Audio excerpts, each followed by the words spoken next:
My journey began in the shadow of a broken home. My father walked away from my mother when I was 3 years old. Life was difficult for my mum, who tried her best to provide for me as a single mother. I am Martha, and this is my story of how betrayal altered the path of my life forever. I was quite young when I met John, who had everything that I wanted in a partner. He possessed a warmth that could charm anyone, and a caring nature that made every problem seem manageable. Soon, I fell in love with him, but I was unaware that while I was dreaming about my bright future, a storm was brewing for me. Jenny, my sister-in-law, seemed hell-bent on tearing down everything I held dear. Jenny was also disrespectful and acted like she was better than me, just because I came from a humble background. She married a man named Mark, who was much older than her, only for his money, and soon she wanted to leave him. Jenny was always disrespectful to her family, including her parents and her brother.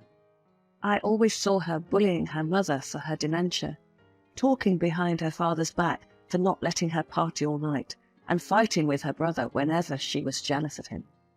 John told me that she was really spoiled by their dad, who gave her whatever she wanted ever since she was a kid. He treated her like a princess, which could have been adorable, but it became the reason why she never really grew up. It was as if Jenny had everything that I'd wished for. I must admit, I always dreamed of having a lovely family. Growing up in a single-parent household without any siblings was tough. I longed for the warmth of a family and the comfort of knowing that there would always be someone there for me. It was the kind of family I had hoped to build with John, one filled with love, laughter, and support. Jenny was not happy that John and I were getting married. On the day that was meant to be the happiest of my life, I was filled with joy. I stood there, adorned in my wedding gown, ready to exchange vows with the love of my life. But little did I know that Jenny, my sister-in-law, was plotting to cast a dark cloud over our celebration. While everyone was cheering when we exchanged our vows, she was there telling people about the separation of my mother and father, and everyone had their eyes on me, questioning, where is the bride's father? Aunt Mary, a family friend, leaned over and whispered to her husband, "Did you hear what Jenny's saying about Martha's parents?" Her husband nodded, his brow furrowing. "It's a shame that she's trying to ruin this beautiful moment." But Jenny was not going to stop. When she realized that people were criticizing her for being rude about my mother, she decided to attack me. She picked up the glass of champagne and went to her cousins. "This is going to ruin my brother's life. She's been with multiple men, and just look at her. Now she's smiling like an angel. What a two-timing witch." She was speaking loudly enough for me to hear. My heart shattered at her cruel words. On what should have been the happiest day in my life, Jenny had managed to turn it into a nightmare. The joy and excitement I had felt were replaced by heart rate, and my big day was utterly ruined by her jealousy. I was so down because my people thought my mother had an affair, so my father left her. Moreover, they thought that I had trapped John to marry me because he was rich, while I barely made ends meet. But John was there to lift me up. "Martha, don't let her words get to you. Come dance with me." I looked into his loving eyes, my tears threatening to spill over, and took his hand. "Thank you, John. I needed this." We joined the dance floor, surrounded by the cheerful chatter and laughter of our guests. As we swayed together, John whispered comforting words. "You are the love of my life, Martha. What she says doesn't matter. We'll get through this together." "I love you, John." "I love you too, darling." John's actions indirectly signaled Jenny that he was on my side, but she didn't stop there. After my wedding day, we hosted a family dinner at our new home. I had hoped for a fresh start, a chance to put Jenny's hurtful actions behind us. But as the family gathered around the dinner table, it became apparent that Jenny wasn't finished with her campaign of cruelty. With her usual arrogance, she couldn't resist one more jab at me. "You know, it's just so hard for me to sit down and dine with someone from a single-parent household." Her words cut through the room like a sharp knife, and an uncomfortable silence fell over the table. I felt a lump in my throat. My appetite vanished as I struggled to hold back tears. John shot Jenny a stern look. "Jenny, that's enough. This is our home, and Martha is my wife. We won't tolerate any disrespect here." Jenny's hurtful comment felt like a dagger through my heart, but I tried my best to maintain my composure. I forced a weak smile and looked at John, who was behaving like a gentleman. However, my sister-in-law seemed offended and upset. She immediately got up, left the table, and went straight to her room. Her husband excused himself and ran after her as if she was the victim here. After that, everyone was trying to act normal. The atmosphere still was tense. I was so stressed due to Jenny's behaviour that I accidentally dropped some soup on my dress. I excused myself and went to the bathroom. As I passed by Jenny's room, I couldn't help but overhear a heated argument coming from within. "Mark, I can't believe you're being so stingy with the money. We should be enjoying the finer things in life. I want a trip more luxurious than John and Martha could have." "Jenny, we need to be responsible with our finances. I can't keep spending recklessly." The tension in their voices was palpable, but I couldn't help but pause for a moment, curious about what else I might overhear. "And don't even get me started on our intimacy, Mark. I'm just not satisfied anymore." "I'm trying, Jenny. We're just at different stages in our lives. So why don't you satisfy me with your money?" The intimate details of their argument left me feeling uncomfortable, and I continued on my way to the bathroom, silently hoping that the turbulence in their marriage wouldn't spill over into our family gathering. Moments later, John came to check on me. I told him about what I heard. John let out a chuckle, surprisingly. "Well, that's not really news. Jenny's always been a bit like that. She's upset about something, and then she takes it out on others. Don't let it get to you too much." I felt a sense of relief wash over me, grateful that my better half was standing by my side. It was reassuring that he wasn't taking Jenny's harsh words too seriously either. John leaned back on the bed, his gaze fixed on the ceiling. "You know, Jenny's jealousy goes way back. She wanted to kill me when we were kids because she couldn't stand me getting all the attention from our parents." I couldn't help but chuckle at the absurdity of the situation. "Seriously?" "Yeah, I remember one time she tried to push me off the swing when we were at the park. Mum and Dad had to intervene before things got out of hand." However, he jumped up suddenly. "Martha, have you packed our bags for our honeymoon tomorrow?" I blinked, a bit surprised by his sudden urgency, and then couldn't help but laugh at his eagerness. "Not yet, but I can't wait to start packing. It's going to be an incredible trip." John quickly got out of bed and enveloped me in a warm hug. "It's going to be the journey of a lifetime, and I'm so thrilled to share it with you."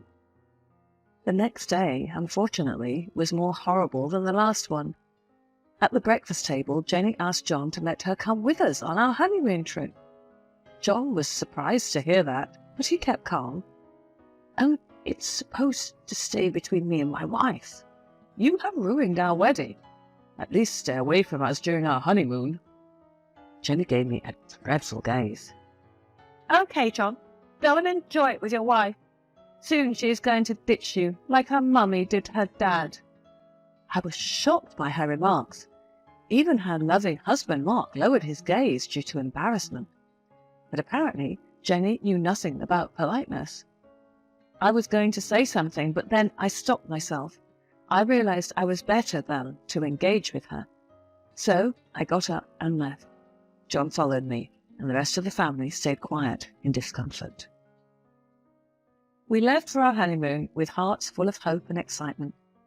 For the next 2 weeks, we swam in crystal clear waters, explored lush jungles, and shared intimate moments under the starry night sky. It was a dream come true for me. For a short time, life was perfect. There was no Jenny to ruin our joy.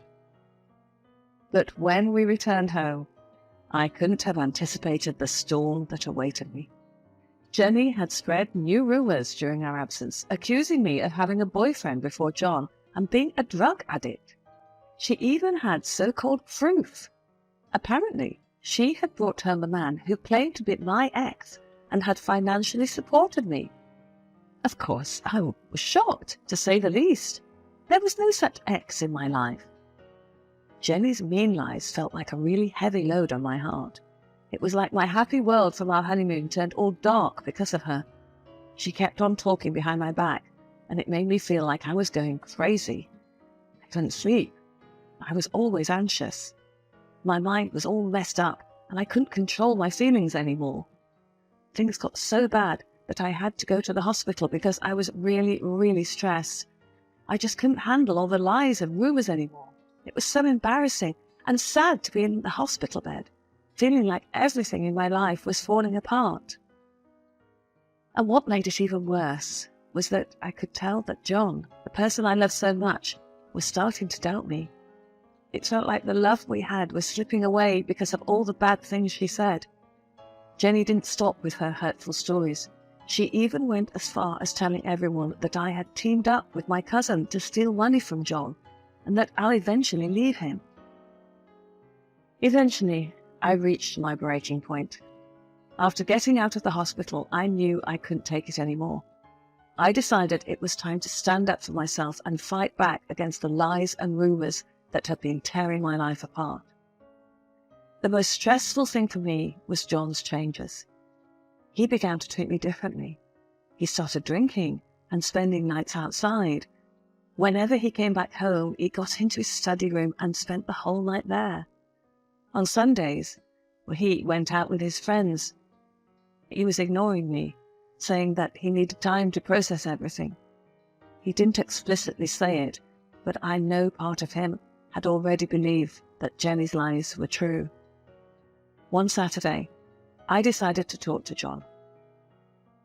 As the front door finally creaked open, I steeled myself and approached him in the living room. His dishevelled appearance, the scent of alcohol clinging to him, and the distant look in his eyes were all too evident. "John, we need to talk." I implored, my voice trembling with a mix of frustration and desperation.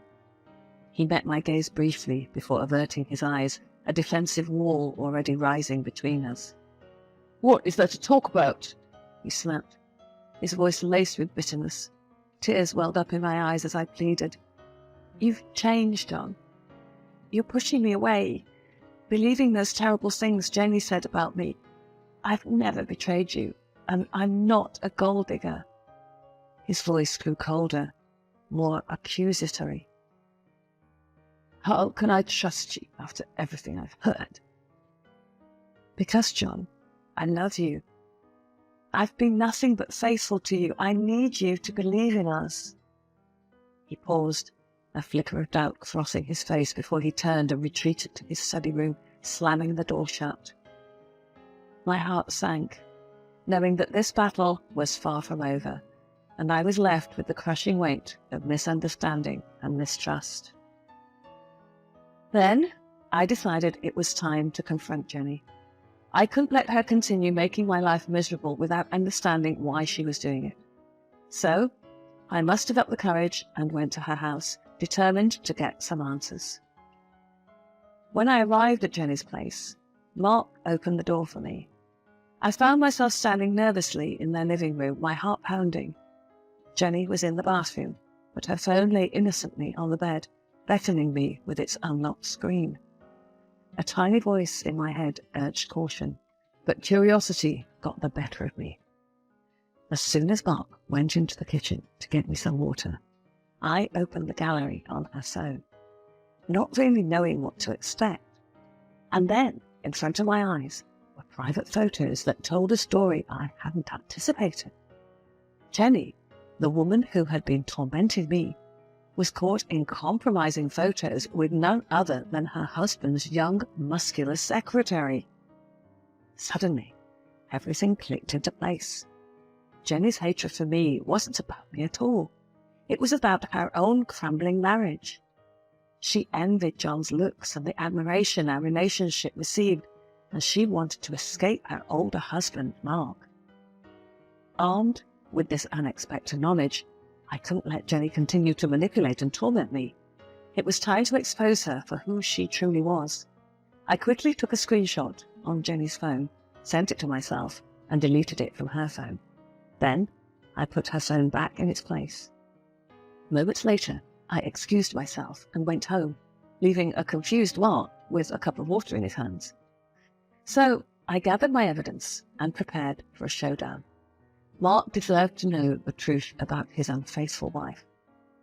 That weekend, I hosted a small gathering with all of our friends and family. Of course, Jenny and Mark were invited. In the middle of the meal, I checked my phone and pretended to be shocked. Then I looked at Jenny and asked her, "Jenny, what did you just send me?"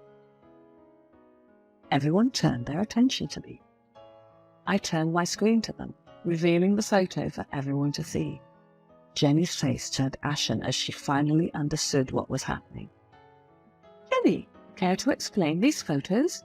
Did you just accidentally airdrop these photos to me?" "Wait, what? I can explain. It's not what it looks like." She turned to Mark and started to whimper. Mark snatched the phone out of my hands and stared at it for the longest time. "Mark, please listen. I don't know what it's there." "Jenny, how could you do this to me? With my own secretary?" "Mark, it was a mistake, a terrible mistake. I didn't mean for it to happen." Now Mark was red with anger. He called his secretary on the phone to make everything clear. The whole family was there to witness, but no one dared to say anything. To my surprise, it wasn't long before the truth spilled out. "I had no choice. She threatened to ruin my career if I didn't comply. It's all true. She had me trapped, but I can't lie anymore." Mark's anger simmered, and he decided that he'd had enough of the lies and betrayal. "That's it, Jenny. I want a divorce. I can't be with someone who would stoop so low."